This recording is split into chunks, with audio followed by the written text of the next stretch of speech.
Need a push getting your emerging spirits, wine, or beverage brand into the hands of consumers? Interested in winning a double gold award? Proof Awards, the ultimate beverage competition where all judges are beverage buyers, can jumpstart your campaign.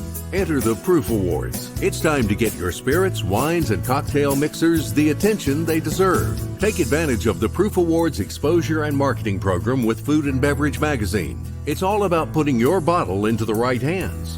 Your brands will be tasted and rated by judges that are all beverage buyers for bars, nightclubs, resorts, casinos, liquor stores, big box retail, and many beverage distributors from across the U.S. Enter your spirits, wine, or beverage brand today. Hundreds of categories to choose from. One simple way to sign up. Visit www.proofawards.com. That's www.proofawards.com.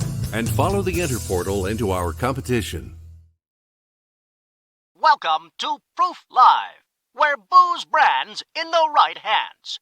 On a quest for the best tipple and toast with the most exciting and respected bottlings. Competing for the 100-point Perfect Score Century Award and the double gold and a spot on the top shelf to be sipped, shaken, stirred, and celebrated. Slide up to the bar with the biggest names in the spirits game as they clink glasses with your hostess, legendary connoisseur Jennifer English, for intimate conversations, live tastings, product launches, and the happiest hour there is. Now, broadcasting live from the commodious confines of the Swanky Proof Saloon, where the liquid elite meet, here is your hostess, the Madam of Manhattans, the Duchess of Daiquiris, the Queen of Conviviality, your hostess, James Beard Award winner, Jennifer English.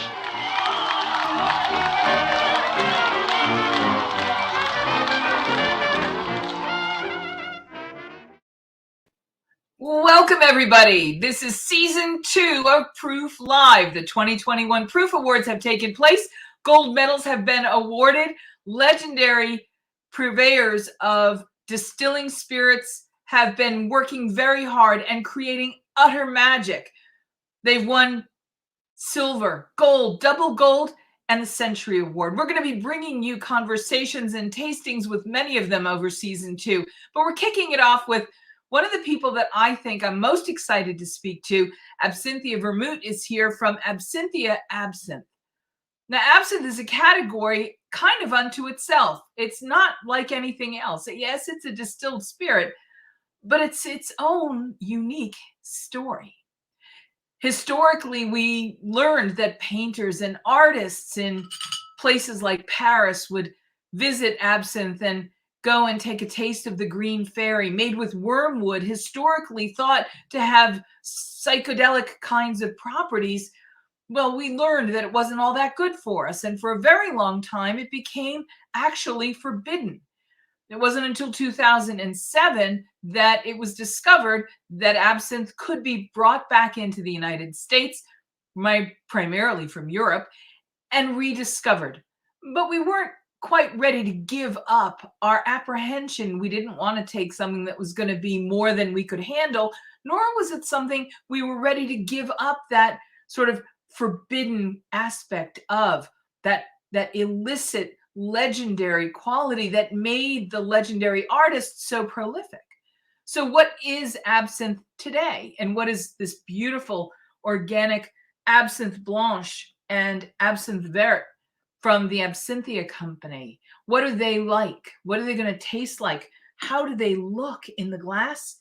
And how is this a really magnificent example to kick off 2021 Proof Awards with something that is among the trends, botanicals, herbaceousness, a woman who is distilling these spirits. There are so many aspects of the future of our industry that are part of our conversation today. I want to dive right in. Thanks for joining us. I'm Jennifer English, and I want to welcome our guest of honor today here at the Swanky Proof Saloon, the one and only Absinthia Vermut. How are you? I'm great. How are you? I'm so excited, and congratulations on the Proof Awards. Thank you. Thank you. It's exciting to be here chatting with you today. Well, and I know I've got one here as my sample. You don't have yours yet, but let's start by talking about your company and Absinthia's bottled spirits does a little bit more than just bottling these two now legendary award-winning spirits. Let's talk about your company and how you got started. Were you always in this business? No, I wasn't. In fact, my background is in art history and photography specifically, which is sort of what got me into the business. Because when I first discovered absinthe way back in 1996, 11 years before it was legal, started making it a few months later, April Fool's Day, 1997. What a great date. I know. That was the day I was first named Absinthia. And it was really the art history of absinthe that pulled me in. I loved it. I have a painting behind me called called The Butler is in Love by Mark Stock. And then I started making it. My friends started calling me Absinthia. I discovered that my last name is German for wormwood. But I never expected absinthe to become legal in my lifetime, and never expected that I would need to go to business school, learn how to launch an alcohol business in this country. And, it took a while, but I figured it out. And I'm really proud to have these bottles in front of me because it was such a labor of love. And I've got to jump in and say, I'm originally from just outside of Boston. I've actually done a little bit of coursework at Babson. My dad is a Babson grad. And I actually and I'm so glad because women in entrepreneurship at Babson are really, like so many areas, coming into their own. And I just wanted to cheer you on for that. That when our fathers were both at Babson, it was a men's business school. Yeah. Because women didn't need to go to business school in those days. My graduating class, I believe, was about 55, maybe 60% women. So, it's really exciting. Oh, wow. What year did you graduate? 2018. Well, congratulations. Pretty recently. Yeah. That's exciting. Let's talk about, I don't even want to imagine, because the great irony, of course, is that Wellesley, Massachusetts, the town that has housed Babson College for much of its existence, is one of the last remaining dry towns anywhere in North America. Oh my gosh, I didn't realize that. I only went there a couple times. I mostly took it at home and in classrooms in San Francisco. Well, I think this is so ironic because Wellesley literally was a dry town. Literally until very, very recently. So it's absolutely fitting that one of the greatest new products in North America was born in part through a dry county, a dry town. Mm-hmm. Let's talk about these two products and your whole line. Sure. We can see in front of you there, you've got some of the syrups with which you also were honored with prizes. The fairy dust in particular, I want to talk about because everyone was super excited about that. No one had ever seen anything like it.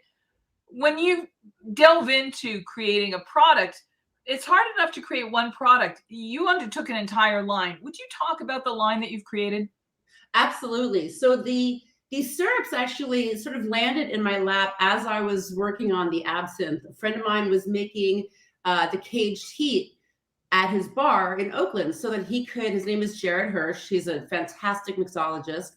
And he was just making this spicy syrup in his bar so that he could have a consistently spicy cocktail.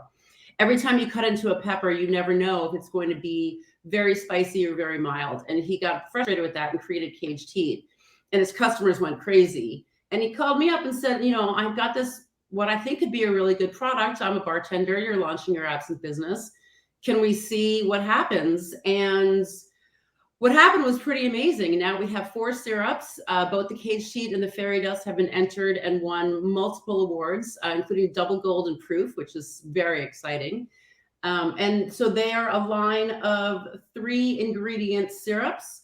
You'll see they still have the old brand on them. I have gorgeous new labels that as soon as we deplete our inventory, will be printed and released so that they will be no longer nickel dime syrups, but Absinthia's craft syrups, along with the absinthe here. And I actually have a third absinthe. This is a prototype of a barrel-aged absinthe that we're working on right now. And with my last name being German for wormwood, I have a vision of about 9 or 10 different products, all using vintage European recipes with West Coast organic ingredients and containing wormwood. So that's I love all of that. But let's go back to the wormwood piece of this. That was what everyone thought was toxic. Of course, it's not. I mean, but there's still this illicit kind of, and when we're living in a time when people are rediscovering, psychedelics, and there's this sense that there's all this stuff out there that's this trippy world, and to have this trippy legacy then come into this time where new trippy things are sort of appearing. It's really, I mean, I live in a town where psychedelic mushrooms have been decriminalized. So yeah, absolutely. Wormwood, however, once it's distilled, is perfectly safe to drink. And the people say, well, the European absinthe is different. There's different rules. Not really, because a vintage bottle was studied before the ban was lifted and realized that it was already within legal limits, less than 10 parts per million of thujones, and European is just 35 parts per million, which is really, two ways of saying nothing, right? So distilled wormwood is perfectly safe to drink. In fact, if you wanted to get high off of the absinthe, the alcohol would get you first. Let's talk about your lovely product, Sure. the Blanche. We'll start there. It's very clear. It's a beautiful distilled spirit. And on the label, it's described as a grape neutral spirit distilled with herbs. Yes. Not herbs and spices, just herbs. Can you talk about what recipe you finalized upon to create this? I wanted to find a recipe that tasted similar to what I had been bootlegging all those years. Yeah. And I went into the archives. The Wormwood Society was a wonderful resource, and found vintage Swiss recipes, and, played with them for a little bit, figured out what I wanted, and then brought them to larger batches in a copper pot still. And so the Blanche is straight out of the still. The Blanche was actually very popular during the ban, because if you didn't color your absinthe green in the bottle, nobody knew what it was. Right. And I think it's a very smooth, easy entry for people who are not familiar with a fennel or anise beverage. Most Americans just don't grow up with those flavors in our daily meals, and so it's a little bit different.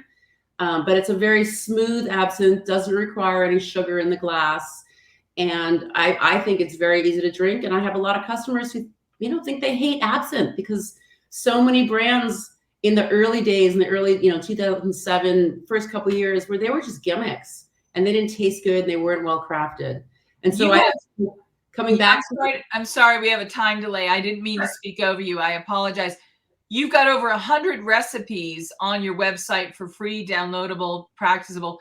What are the most popular, the most widely, globally popular recipes that include absinthe that we might know? So the Sazerac is one of them. Right. It's a rinsed glass with absinthe, and then it's made with rye, Peychaud's bitter, and a cube of sugar, the official drink of New Orleans. Hemingway's Death in the Afternoon is wonderful. I've changed it to Hopes and Dreams. I feel like right now we've had enough of Death in the Afternoon, and why can't champagne be the hope and absinthe be the dream? Oh, I love that. Let's move on. Tuxedo number 2 are my current faves. Let's move on to the Vert. As you can see from the color here, it's not green like the neon you might have seen in the first iteration from 2007 to 2011, 12, when all we had to choose from and discover in the marketplace were European produced that had very distinctive bright colors.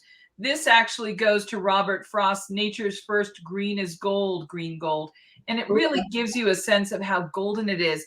This label, however, different from the Blanche, says that this is a grape neutral spirit distilled with herbs and spices.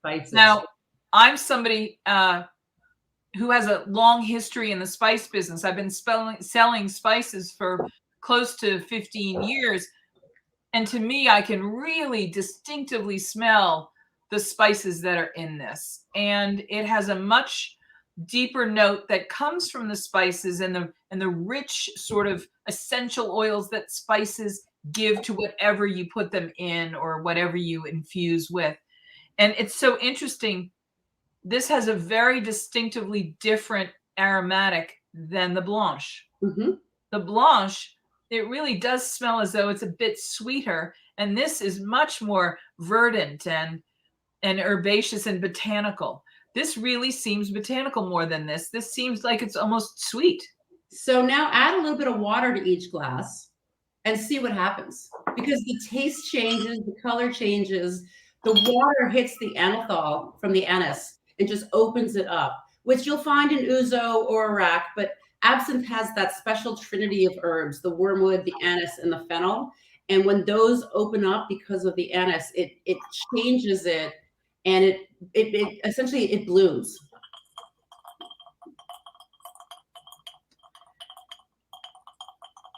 And we're going to mix these just gently and watch this. Now, what is this process called? It's called dilution, and it's caused by the anethol. And the colder the water, the better it is.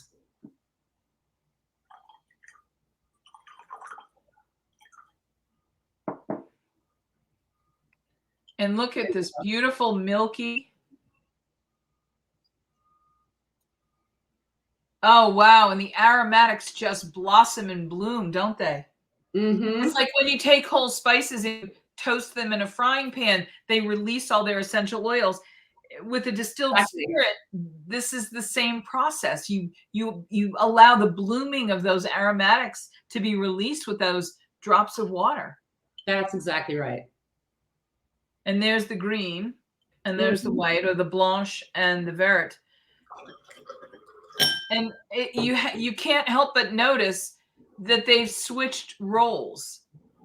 That what was once the sweet note has now become the really botanical rich note, and what smelled more botanical, the Vert, is now smelling sweeter. How is that? I think that's the magic of the green fairy. Wow. And the aromatics are so different, and yet they're so compelling. And really the biggest difference in the two is that the Blanche comes out of the still clear. The Vert, we macerate herbs, 3 or 4 different herbs to get it that color, but then we don't distill it again. So those herbs, they stay in without being distilled. And so you get more of those herbs, and it needs to be in a dark bottle because of the chlorophyll. The sun, if you leave it out, it will change the color, it will change the flavor. So the dark bottle protects it, which is unfortunate because it's such a pretty color. But we're also working on this barrel aged. And so that, because it's barrel aged for the color and not soaked in herbs, will be able to be in the clear bottle. This is just a sample that I'm working on. Tell us about barrel aging and what that's going to do to the spirit underneath. Yeah, so we're using American oak, and we're not leaving it in very long. We still want it to taste like absinthe. It's going to be sort of a vanilla oaky fennel flavor. I'm really excited for it. I think it's going to be delicious. Now, I have to ask you, because this is something that has become obviously a passion for you, and as an artist, you have to pay a little bit of attention to the fact that the great artists of a century ago were in fact painting and having relationships sort of rooted in this experience of absinthe. Talk about being an artist, now being an artisan, and now being someone who is craft distilling some of the most acclaimed and decorated award-winning spirits in this really distinctive category.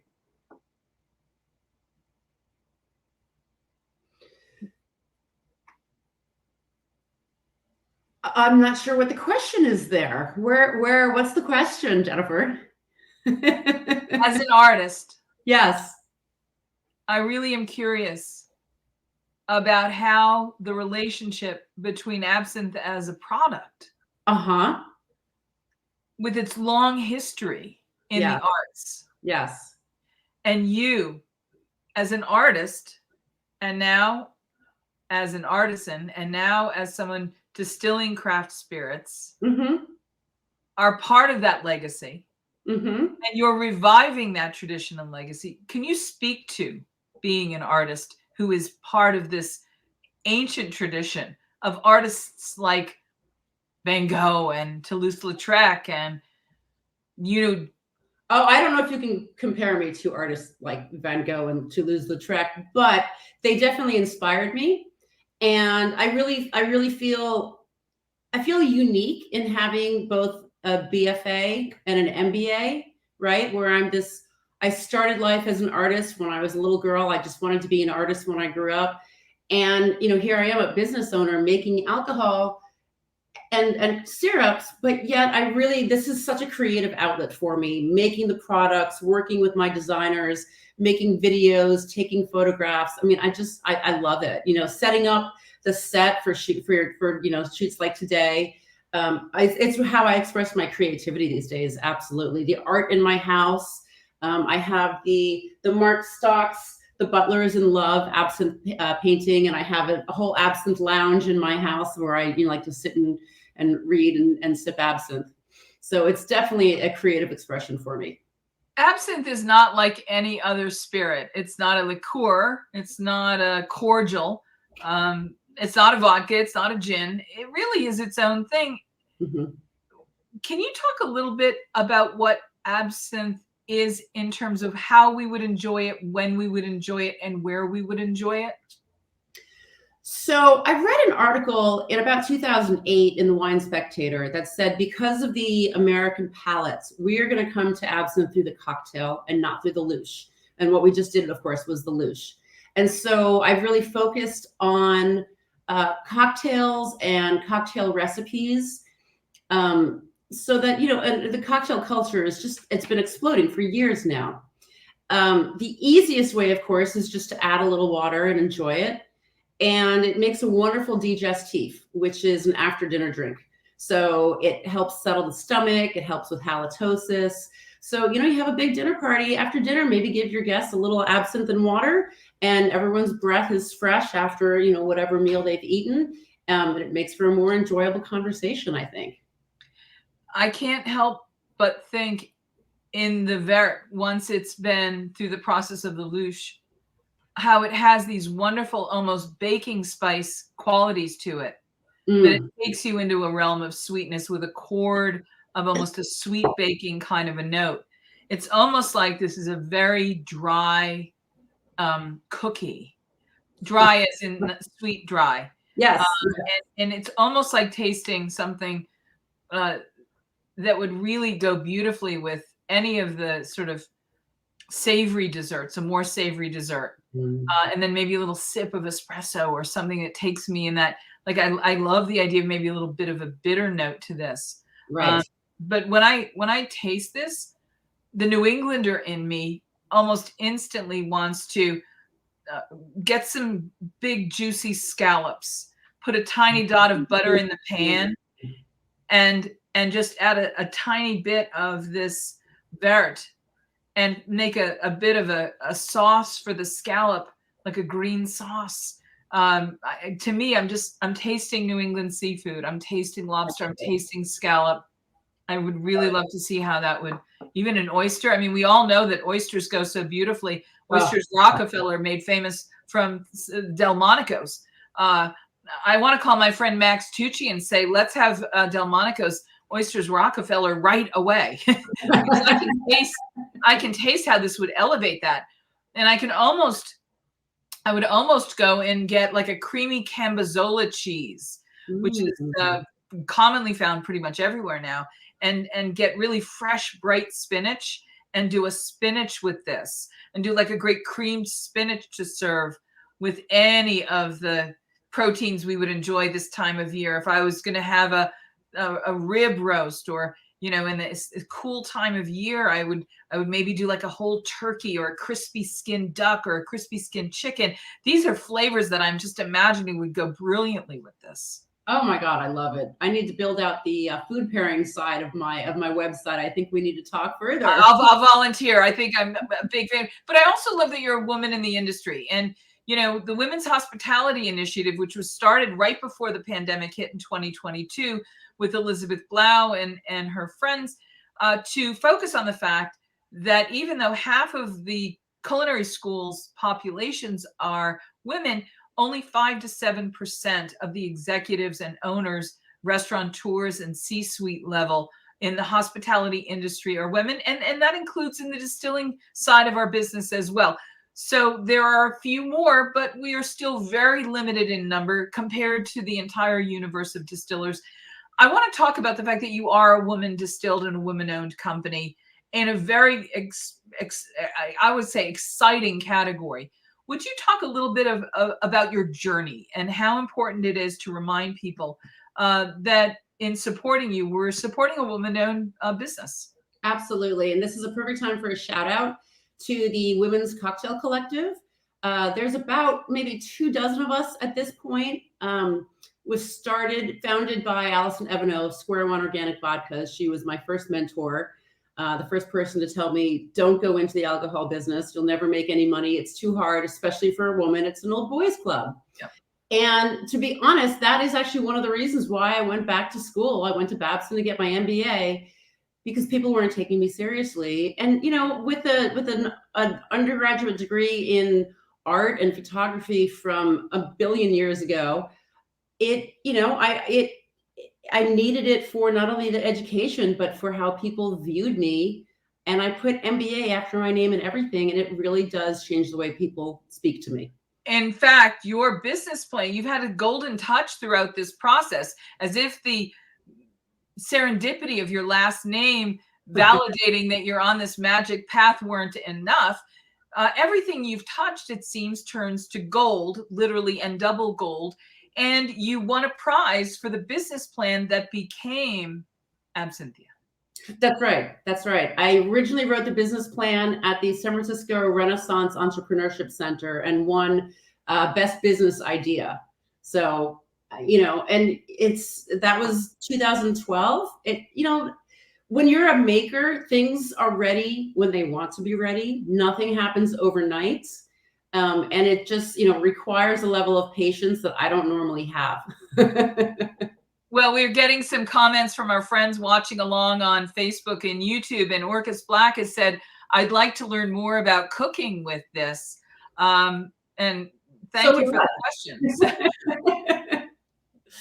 You're in one of the richest parts of the world for clean, inventive cuisine. Yes. I can't imagine there would be anything that could naturally lend itself to an exploration of what's delicious than being where you are. And then wine in the glass from, Vashi Robach? Vashi, thank you so much. I love having you here. Cheers. We've got to figure out, because there are not too many things you encounter that makes you say, this is so good, I want to cook with it. I don't just want to sip this. I love that you've created this chord of flavor with which we can wander into the kitchen and literally start getting really creative. But this is also a category that has had a very natural relationship. So I think this really could be another expansive expression for you. Absolutely. I love collecting all those recipes. I certainly did not make up all those cocktail recipes on my website. If people want to send emails or, slide into my Instagram DMs and send me food pairing recipes or recipes with all of this, I will absolutely create a database on the website for food pairing with the absinthe. The syrups also work really well with food.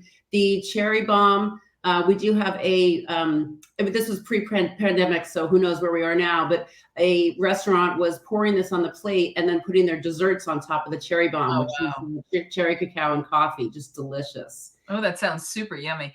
And before we think about the fairy dust real quick, which won the Proof Awards double gold, I created the fairy dust because throughout the years, I've had people come up to me and say, I love the flavor of absinthe. I don't drink anymore, or I'm not drinking right now. What can I have? And there was no answer to that. And so while Jared Hirsch, the original founder of or creator of Caged Heat, and I were looking to expand the line, I said, let's do an absinthe-inspired simple syrup.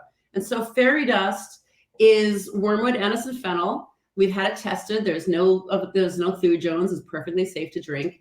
And it's amazing with just a little bubbly water and a slice of lemon. If you love absinthe and you don't want the alcohol, try the fairy dust. Orcus says, I think this would give us stuck at home something to play with. I couldn't agree more. We're going to have to If there is going to be more stuck at home coming, God forbid, I hope everyone stays safe. But if we have to be stuck at home, boy, what a delicious idea to begin, and we can get everything delivered in. Before we let you go, Yes. and I say congratulations one more time. Do you have an official house toast for Absinthia? I think I need to work on that a little bit, but going back to that Hemingway drink, I want to just toast to hopes and dreams. To hopes and dreams. Absinthia Vermut, you are the founder of Absinthia Absinthe in the Blanche and the Vert. It's available through distribution in not as many states as we like, but it's widely available, and it is available at your website, absinthia.com. And I would like to invite you to come back and visit with us again. We'll go in the kitchen next time, and we'll play around with all of this. But before we let you go, and before we say goodbye, I want to thank you. You are pioneering in so many ways, and I wanted to give you the last word about pioneering in this time and place. You started a company, and then the COVID hit, and you're still here. Mm-hmm. Do you have any advice or any thoughts, contemplations on what it's been like to be a woman distiller and a woman founder during this time? It's been very, very interesting. Some parts have become easier. Some parts have become harder. In the last 6 weeks, I've heard from customers I haven't heard from in nearly 2 years. At the beginning of the pandemic, I pivoted and figured out how to sell my alcohol online. We shipped to about 47 states. And now I'm working on pivoting to getting more wholesale accounts throughout the country. I'm going to Mexico, where the absinthe is not really absinthe at all. And they're very open to it. So, just keeping an eye on what consumers want while making products that I think are high quality enough for my own, my own standards. We love your stuff. It sounds really good. Thank you. I love that people are here with us. I love that we've had this time together. I'm going to remind everybody, I'm Jennifer English from the Proof Awards, kicking off season 2 with our very first guest of the season, Absinthia Vermut. Thank you so much for being here. Thank you, Jennifer. Cheers. Cheers. Whether you are thinking about becoming a restaurateur or you are already in the business, Michael Politz has written a must-read, The Food and Beverage Magazine's Guide to Restaurant Success. Pick up your copy today at Barnes & Noble, Amazon, Books A Million, or wherever fine books are sold. Hey everybody, I get asked a lot how I like to drink absinthe. So I have a lot of customers that like it neat, that is just straight absinthe, which is a little too hot for me. So what I like to do is put it in a glass with a nice big square ice cube. I'll just simply pour the absinthe over the ice cube, and then I swirl it around so that it louches. Because the absinthe contains anise in it, it will louche, turn that milky color. This is an absinthe blanche, so it's going to turn a milky white. And you can see it's starting to turn a little bit white right there. Again, that's from the anise. There it is. And that's how I know it's ready to drink. Cheers.